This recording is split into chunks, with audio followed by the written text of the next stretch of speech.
और नेपाल में आपदा को लेकर 3 तरह की थ्योरी सामने आ रही है। क्या है वो थ्योरीज जिसको लेकर कई तरह के दावे किए जा रहे हैं? सबसे पहले उनको समझते हैं। नेपाल में तबाही के 3 मुख्य प्रमुख कारण हैं। थ्योरी नंबर 1 वो ये है कि तिब्बत में ये जो कहर बरपा है उसके पीछे 4.4 तीव्रता का वो भूकंप है जिसकी वजह से ये पूरा सैलाब आया है।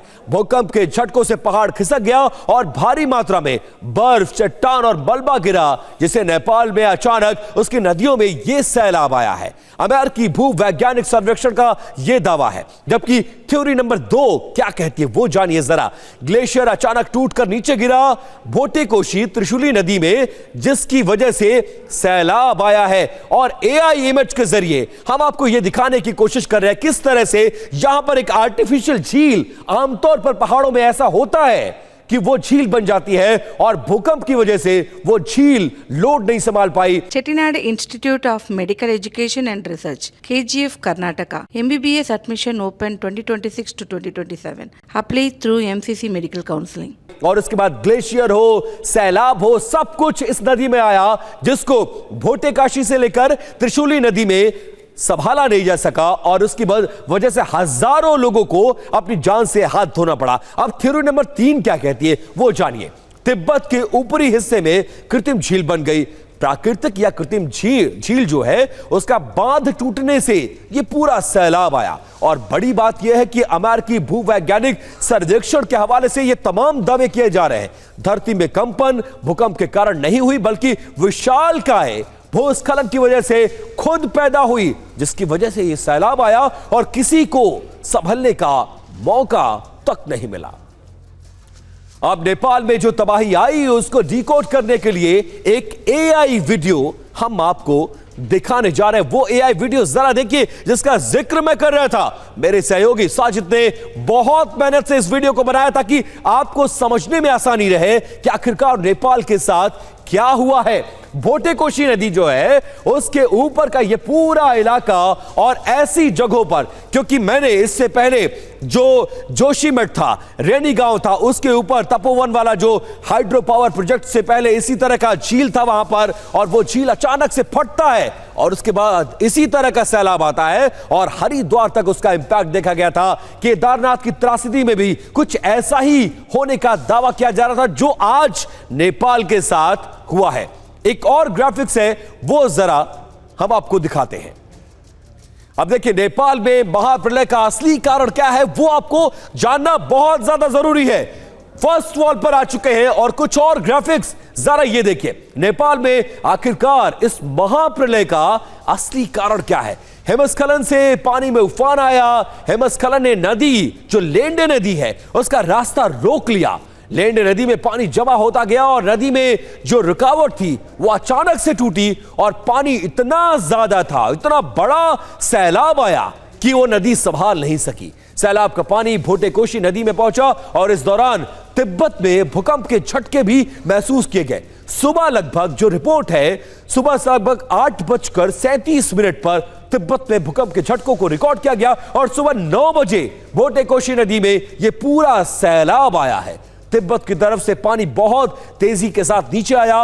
रसुआ हो, नुवाकोट हो, धांदिंग हो, इन जिलों में सबसे ज्यादा तबाही हुई है। अब इस बीच खबर यह है क्योंकि नेपाल के 2 सहयोगी माने जाते हैं। एक राइट हैंड पे चाइना है, दूसरी तरफ पे भारत है। भारत हमेशा नेपाल के पक्ष के बारे में सोचता है। चीन उसका दोस्त बनने का दिखावा तो करता है, लेकिन जब यह सैलाब आया तो क्या चीन ने अपनी जिम्मेदारी निभाई उसको डिकोड करने की कोशिश करते हैं। चीन की लापरवाही की वजह से दावा यह किया जा रहा है कि नेपाल में यह भीषण तबाही आई है। चीन ने जो लापरवाही की है उसके बारे में अब आपको ग्राफिक्स के जरिए समझाने की कोशिश करते हैं। चीन की लापरवाही क्या है, क्योंकि यह दावा किया जा रहा है कि अगर चीन ने अपनी जिम्मेदारी निभाई होती तो इस सैलाब को तो रोका नहीं जा सकता था, लेकिन जानों को बचाया जा सकता था। कैसे, वो आपको समझाने की कोशिश करते हैं।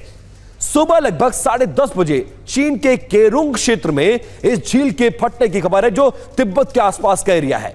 2 करोड़ घन मीटर अतिरिक्त पानी नेपाल की तरफ वहां से झील के फटने के बाद रिकॉर्ड किया गया, रिपोर्ट किया गया।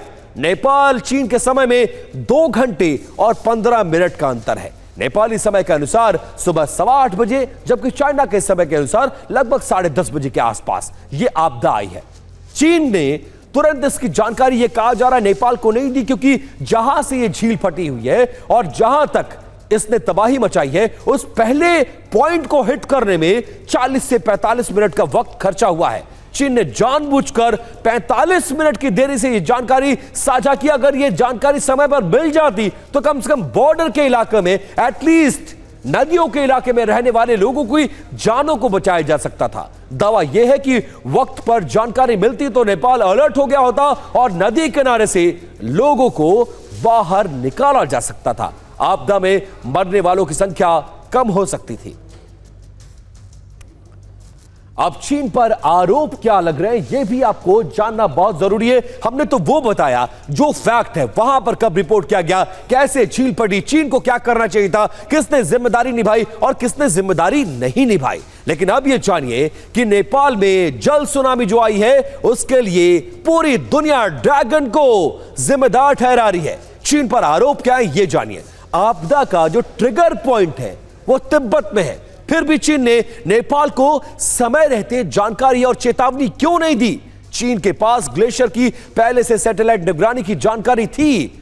लेंडे नदी के ऊपरी हिस्से में पानी जमा होने की चीन को जानकारी थी, लेकिन उसके बावजूद बहुत खास बनने की कोशिश करता है वो नेपाल का, लेकिन नेपाल को जानकारी साझा नहीं की गई। अचानक जो प्राकृतिक झील थी उसके टूटने से यह खतरा वहां पर मौजूद था और इस बात को चीन ने छिपाया। चीनी निर्माण कार्य से तबाही आई है और नेपाल सीमा के पास तिब्बत के ग्योरोंग कस्बे में सबसे पहले आपदा को रिपोर्ट किया गया। आसपास की पहाड़ियों को काटकर यह ग्योरोंग कस्बे को बनाया गया था। ग्योरोंग इलाके के पास ही त्रिशूली नदी बहती है और पास में ही चीन के ग्योरोंग बंदरगाह का निर्माण भी किया जा रहा है। त्रिशूली नदी के संगम पर ग्योरोंग के बंदरगाह को बनाया गया है। चीन ने ग्योरोंग बंदरगाह के पास ट्रैफिक को प्रतिबंधित कर दिया है।